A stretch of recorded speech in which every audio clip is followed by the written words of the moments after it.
എല്ലാവർക്കും നമസ്കാരം. ഞാൻ ശ്രീകുട്ടി അലക്സ്. ചലഞ്ചർ ആപ്പിന്റെ യൂട്യൂബ് ചാനലിലേക്ക് എല്ലാവർക്കും സ്വാഗതം.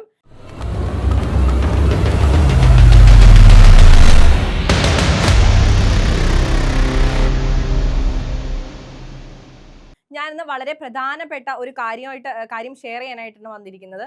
അതായത് OMR ഷീറ്റ് എങ്ങനെയാണ്, അതായത് കേറ്ററ്റിന്റെ OMR ഷീറ്റ് എങ്ങനെയാണ് ഫില്ല് ചെയ്യേണ്ടത് എന്ന് നിങ്ങളുമായിട്ട് ഷെയർ ചെയ്യാനാണ് വന്നിരിക്കുന്നത്. അപ്പം നമുക്കറിയാം, കേറ്ററ്റ് എക്സാം എഴുതാൻ പോകുന്നവർക്ക് വലിയൊരു ടെൻഷൻ ആയിരിക്കും എങ്ങനെയാണ് OMR ഷീറ്റ് ഫില്ല് ചെയ്യേണ്ടത് എന്നുള്ളത്.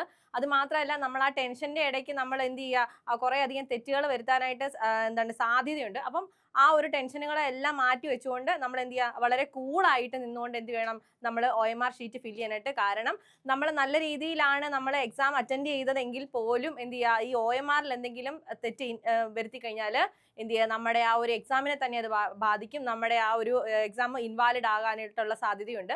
അപ്പം നമ്മൾ മാർക്ക് ചെയ്യുമ്പോൾ അത് കൃത്യമായിട്ട് മാർക്ക് ചെയ്യുക.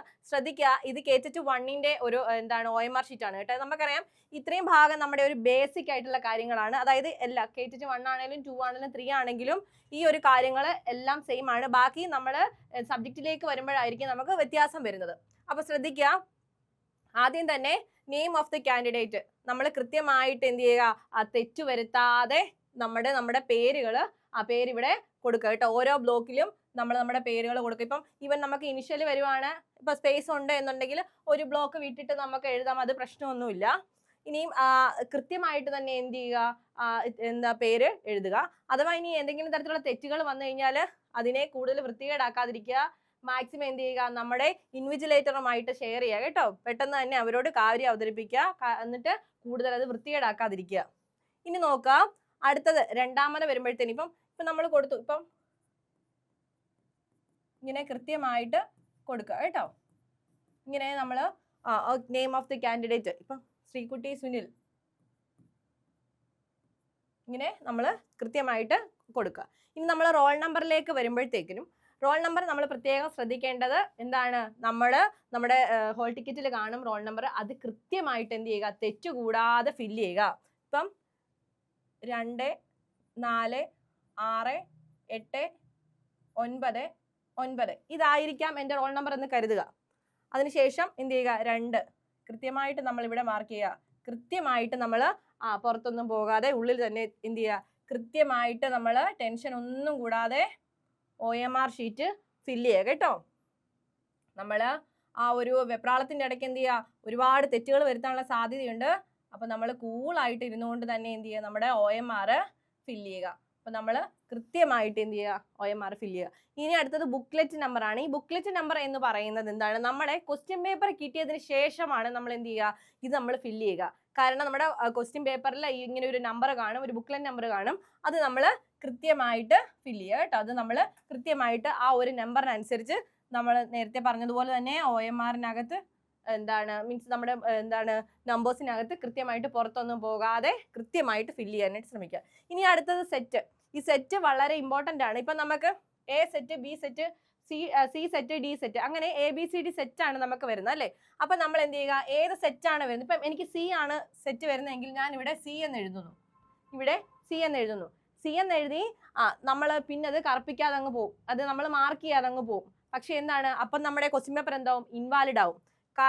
ആൻസർ പേപ്പർ എന്താവും, ഇൻവാലിഡ് ആവും. കാരണം നമ്മൾ ഇവിടെ സെറ്റ് C എന്ന് എഴുതി കഴിഞ്ഞാൽ നമ്മൾ എന്ത് ചെയ്യണം, ആ സിയുടെ നേരെ നമ്മൾ മാർക്ക് ചെയ്യണം. സിയുടെ നേരെ നമ്മൾ അത് മാർക്ക് ചെയ്യണം. ആ ഒരു ബ്ലോക്ക് അത് ഫില്ല് ചെയ്യണം. ഇനി അതേസമയം നമുക്ക് A ആണ് നമ്മുടെ സെറ്റ് എങ്കിൽ നമ്മൾ A എന്ന് ഇവിടെ എഴുതിയിട്ട് നമ്മൾ എയുടെ അവിടെ നമ്മൾ കൃത്യമായിട്ട് മാർക്ക് ചെയ്യണം കേട്ടോ. ഏതാണോ അതിനനുസരിച്ച് മാർക്ക് ചെയ്യണം.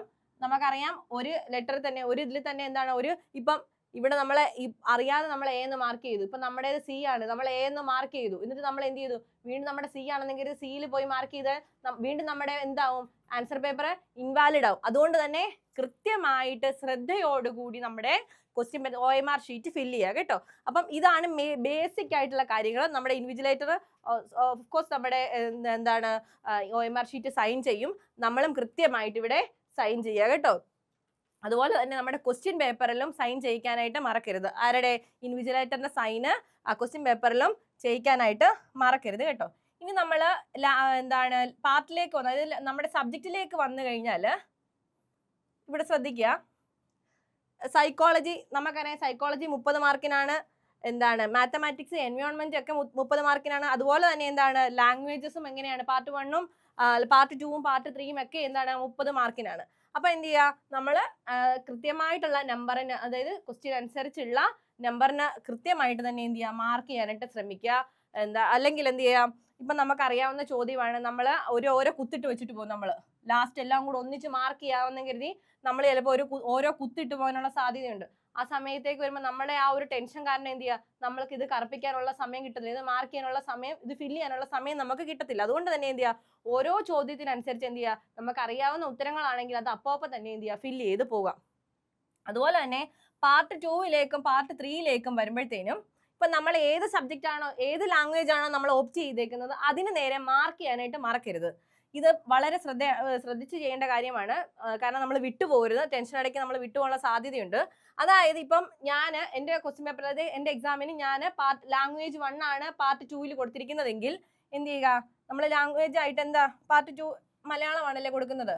അപ്പൊ എന്ത് ചെയ്ത് കൃത്യമായിട്ട് മലയാളത്തിൻ്റെ അവിടെ മാർക്ക് ചെയ്യുക, കൃത്യമായിട്ട് മലയാളത്തിൻ്റെ അവിടെ മാർക്ക് ചെയ്യുക. എന്നിട്ട് നമ്മുടെ ക്വസ്റ്റ്യൻ അനുസരിച്ചുള്ള OMR നമ്മൾ ഫില്ല് ചെയ്യുക. ദെൻ നമ്മൾ പാർട്ട് 3ലേക്ക് വരുമ്പോഴത്തേക്ക് നമ്മൾ എന്താണ്, ഇംഗ്ലീഷ് ആണ് നമ്മൾക്ക് ഉള്ളത്. അപ്പൊ എന്ത് ചെയ്യുക, അവിടെ ഇംഗ്ലീഷിന്റെ അവിടെ മാർക്ക് ചെയ്യാനായിട്ട് മറക്കരുത്. അപ്പം ഈ നമ്മുടെ ബ്ലോക്കിൽ ഈ OMR ഷീറ്റിൽ ഈ മാർക്കിങ് വളരെ ഇമ്പോർട്ടൻ്റ് ആണ് കേട്ടോ. അതായത് നമ്മൾ എന്താണ് നമ്മുടെ റോൾ നമ്പറും അതുപോലെ തന്നെ ബുക്ക്ലെറ്റ് നമ്പറും മാർക്ക് ചെയ്യുന്ന പോലെ തന്നെ ഇമ്പോർട്ടൻ്റ് ആണ് ഈ ഒരു നമ്മുടെ പാർട്ട് 2ലെ ലാംഗ്വേജ് എന്ന് പറഞ്ഞിട്ടുള്ള ഈ ഒരു ഭാഗം എന്ന് പറയുന്നത്. കാരണം നമ്മൾ ഈ ആൻസർ എല്ലാം ചെയ്തു, നമുക്ക് ഓൾമോസ്റ്റ് കിട്ടാനുള്ള സാധ്യതയുണ്ട്, നമുക്ക് കേറ്റിട്ട് കിട്ടും. പക്ഷെ എന്ത് ചെയ്യുക, നമ്മൾ ഇത് ചെയ്യാനായിട്ട് ഈ ഒരു ബ്ലോക്ക് ഫില്ല് ചെയ്യാൻ നമ്മൾ വിട്ടുപോയി കഴിഞ്ഞാൽ എന്ത് സംഭവിക്കും, നമ്മുടെ ക്വസ്റ്റ്യൻ പേപ്പർ ഈ ഒരു ഭാഗം എന്ത് ചെയ്യത്തില്ല, അത് അവര് വാല്യൂ ചെയ്യത്തില്ല കേട്ടോ. അതുകൊണ്ട് കൃത്യമായിട്ട് ഈ ബ്ലോക്കുകൾ ഫില്ല് ചെയ്യുക. അപ്പം ഇതാണ് K1ന്റെ, അതായത് നമ്മൾ K1ന്റെ ഇതാണ് നമ്മൾ പറഞ്ഞുകൊണ്ടിരിക്കുന്നത്. അത് മാത്രമല്ല ബേസിക് ആയിട്ടുള്ള ഇത് എല്ലാ K1ഉം K2ഉം K3 എല്ലാം എന്താണ്, ഇത് ബേസിക് ആയിട്ടുള്ള കാര്യങ്ങളാണ് കേട്ടോ. അപ്പം ഇത് ബേസിക് ആയിട്ടുള്ളതാണ്. ഇതെല്ലാം എന്താണ് OMRലും ഇത് തന്നെയാണ്. ഇനി അടുത്ത ശ്രദ്ധിക്കുക, ഇനി K2ന്റെ നോക്കാം. K2ന്റെ വരുമ്പോഴത്തേനും ഞാൻ പറഞ്ഞു ഇത് ബേസിക് ആണ്, ഇത് നമുക്കിനി നോക്കണ്ട, ഇങ്ങോട്ട് ശ്രദ്ധിക്കാം. ഇനി K2കാരോട് നമുക്കറിയാം സൈക്കോളജി എത്ര മാർക്കിനാണ്, 30 മാർക്കിനാണ് സൈക്കോളജി ചോദിക്കുന്നത്. ഇനി പാർട്ട് 1ൽ നമ്മൾ ചൂസ് ചെയ്യുന്നത് സബ്ജക്റ്റ് സോഷ്യൽ സയൻസ് ആണെങ്കിൽ, നമ്മൾ പാർട്ട് 1ൽ നമ്മൾ ചൂസ് ചെയ്ത സബ്ജക്റ്റ് സോഷ്യൽ സയൻസ് ആണെങ്കിൽ നമ്മൾ ഈ സോഷ്യൽ സയൻസിന്റെ നേരെ എന്ത് ചെയ്യുക, മാർക്ക് ചെയ്യുക. സോഷ്യൽ സയൻസിന്റെ നേരെ നമ്മൾ മാർക്ക് ചെയ്യുക. അല്ല നമ്മൾ മാത്തമാറ്റിക്സ് ആൻഡ് സയൻസ് ആണ് എടുത്തിട്ടുള്ളതെങ്കിൽ അതിന്റെ നേരെ ആയിരിക്കണം മാർക്ക് ചെയ്യേണ്ടത് കേട്ടോ. അതിനുശേഷം വേണം എന്ത് ചെയ്യാനായിട്ട്, നമ്മൾ ഈ ഒരു ആൻസറിന്റെ ഭാഗത്തേക്ക് മാർക്ക് ചെയ്യാനായിട്ട്. ഞാൻ നേരത്തെ പറഞ്ഞതുപോലെ തന്നെ നമ്മൾ ആൻസർ എല്ലാം ചെയ്തു, എന്നാൽ ഇത് മാർക്ക് ചെയ്യാൻ വിട്ടുപോയിട്ടുണ്ടെങ്കിൽ എന്ത് സംഭവിക്കും, നമ്മുടെ പേപ്പർ, നമ്മുടെ ആൻസർ ഷീറ്റ് എന്താവും, ഇൻവാലിഡ് ആവും കേട്ടോ. അപ്പം ഇത് മാർക്ക് ചെയ്യാനായിട്ട് വിട്ടുപോകരുത്, ഇത് വളരെ ഇമ്പോർട്ടൻ്റ് ആണ്.